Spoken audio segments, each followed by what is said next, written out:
Hello, I'm Adrian Partington, Director of Music at Gloucester Cathedral.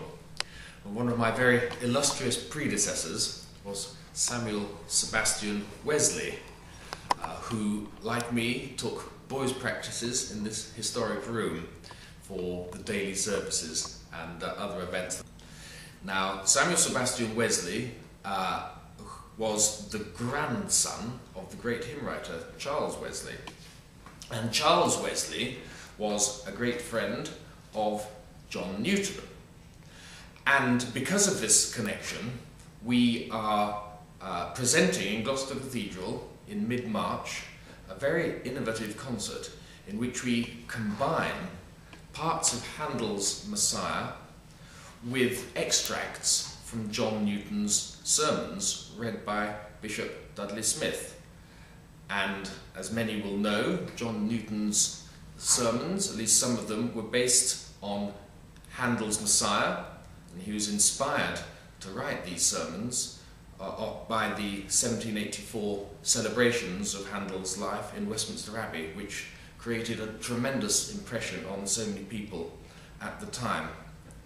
So in March, we, the Gloucester Cathedral Choir, are going to perform Part 2 of Handel's Messiah, because we are in Lent in mid-March, and Part 2 deals with the journey from Lent, so to speak, through Easter to the resurrection. And in many ways, Part 2 contains the most vivid music. We begin with Handel's settings of those wonderful words from Isaiah, those words which talk about the suffering of the Messiah, and the whole text was written several hundred years, of course, before the birth of Christ. So it has this magical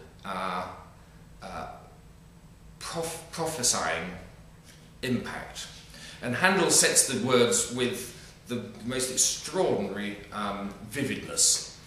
They are mostly set to choruses where Handel imagines that the choir is a sort of roaring, screaming mob. You only have to think of that exciting chorus, "He trusted in God that he might deliver him," where scorn is poured on the Messiah in the most bitter way. But at the end of Part 2, of course, we have the Hallelujah chorus, where the Messiah is shown to have triumphed over death and triumphed over evil, and the whole evening will finish in a blaze of glory. And interspersed carefully through these movements of the Messiah, we will hear relevant extracts from these famous sermons, and I do believe that this will be an exciting and unusual evening.